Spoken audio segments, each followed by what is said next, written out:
जैसा कि आपका प्रश्न है,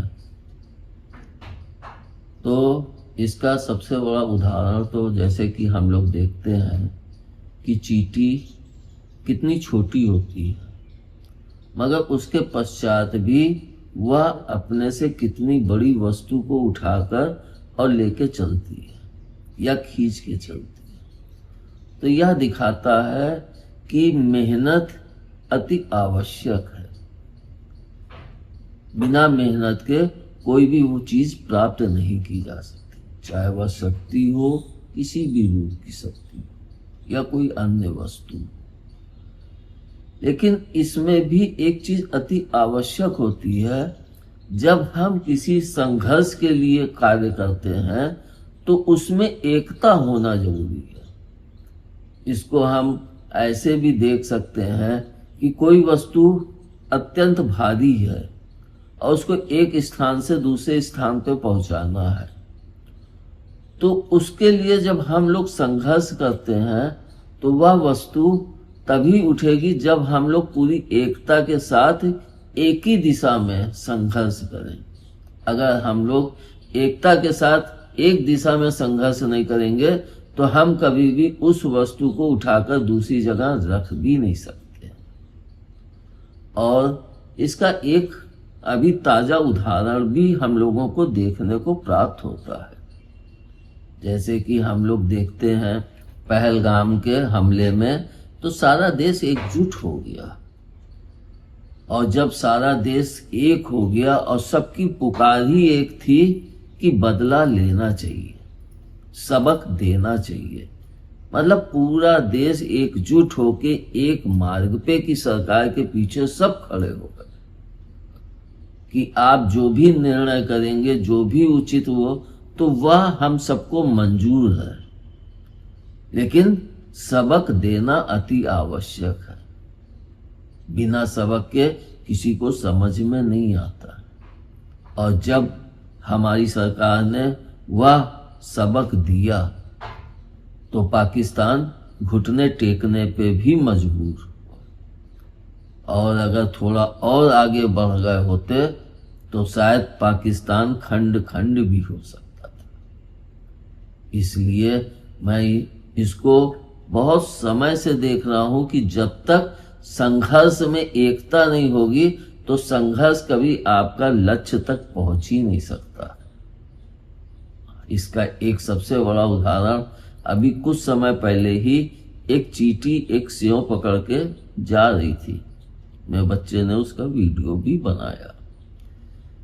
अब उसमें कई एक चींटियां चलने लगी। उस सेव को उठा के जब वे चल रही थी तो होता है कि एक इधर चल रही तो एक इधर, चार इधर चल रही, तो वह सेव कभी इधर होता था कभी इधर। अगर भी एक दिशा में फिर जब चलने लगी कि जो इधर चल रहा है तो वे चींटियां भी उसी दिशा की तरफ चल पड़ी। जब वे चींटियां उस दिशा की तरफ चल पड़ी तो वे चींटियां उस भोजन रूपी सेव को ले जाके अपने स्थान पर इकट्ठा कर पाई। और यह दिखाता भी है कि संघर्ष चींटियां कितना करती हैं।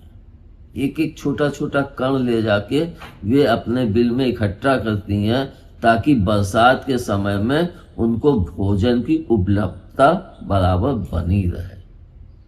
और इस चीज से हम लोगों को भी यह ज्ञान प्राप्त करना चाहिए कि इतना छोटा सा जीव प्रभु ने जिसका निर्माण किया है, जब वह इतना संघर्ष कर सकता है तो हम लोग संघर्ष क्यों नहीं कर सकते।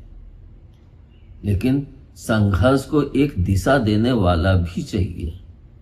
अगर संघर्ष को कोई दिशा देने वाला नहीं होगा तो संघर्ष अपने लक्ष्य को जल्दी प्राप्ति नहीं कर पाएगा।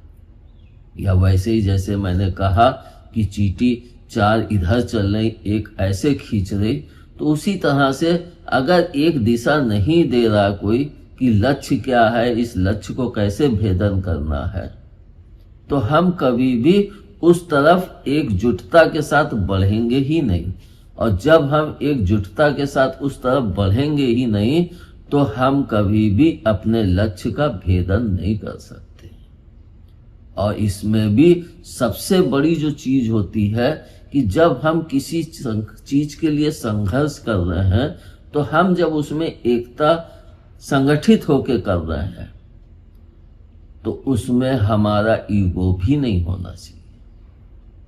कुछ लोगों का ईगो होता है, कहते हैं कि हम ज्यादा ताकत लगा रहे हैं और ये कम लगा रहे हैं, सारा कुछ वो चिल्लाने लगते हैं। मैंने देखा है इसको, कोई वस्तु है अलमारी, जैसे कि मैंने घर का ट्रांसफर किया था सामान का, तो देखता था कि उसमें कोई एक कमजोर व्यक्ति है तो सब उसके ऊपर चिल्ला रहे, तू उठा नहीं पा रहा है, तू उठा नहीं पा रहा है। लेकिन वही अगर सब जने मिलके उसको भी एक सहयोग, एक उत्साहवर्धन कर दे तो वह अपनी शक्ति से भी ज्यादा शक्ति लगा के उस कार्य को संपूर्ण करने में अपना सहयोग दे सकता है। अगर उसने सहयोग दे रहा है, एक तो कमजोर व्यक्ति सहयोग दे रहा है, तो हमें उसका उत्साहवर्धन करना चाहिए।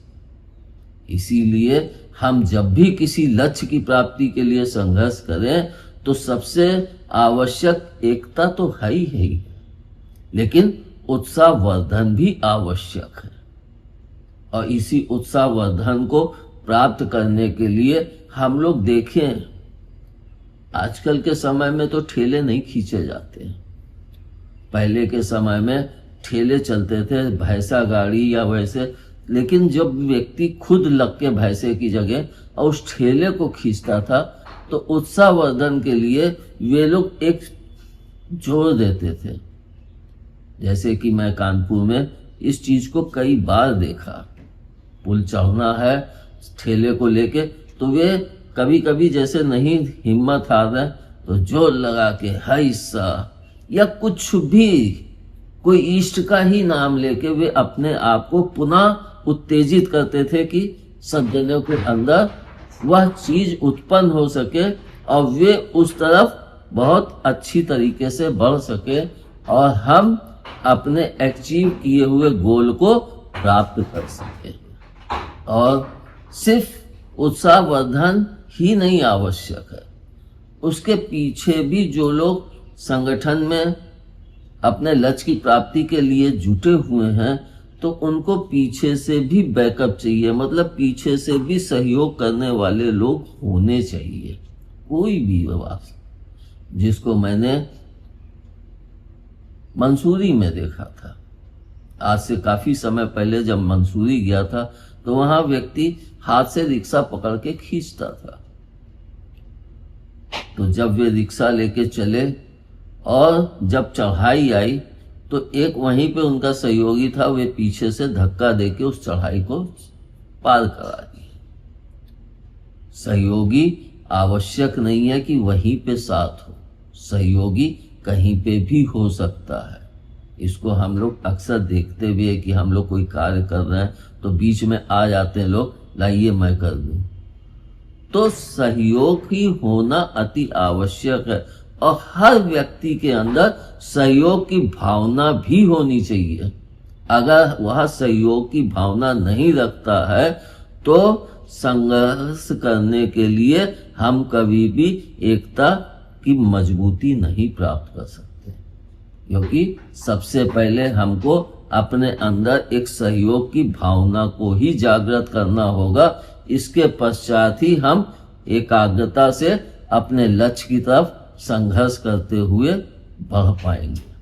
और जब हम अपने लक्ष्य पे पहुंचते हैं तो वहां पे भी हमको पहुंचने के पश्चात अपने अंदर घमंड नहीं लाना चाहिए। कुछ लोग जब अपने लक्ष्य को प्राप्त कर लेते हैं तो देखा मैंने कर लिया, अगर मैं ना होता तो इस लक्ष्य को नहीं प्राप्त कर पाते तुम लोग। तो यह चीज हमारे पतन की तरफ हमें अग्रसर करने लगती है।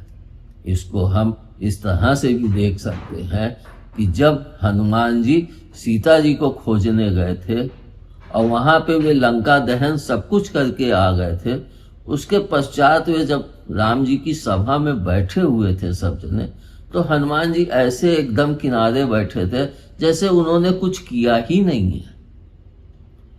और सारी सेना उनका वर्णन कर रही कि हनुमान जी ने ये किया, हनुमान जी ने ऐसा किया, हनुमान जी ने लंका जला दी, सब वर्णन कर रहे हैं और राम जी सबके वर्णन को सुन रहे हैं। तब उन्होंने हनुमान जी से पूछा कि हनुमान कुछ तो बोलो।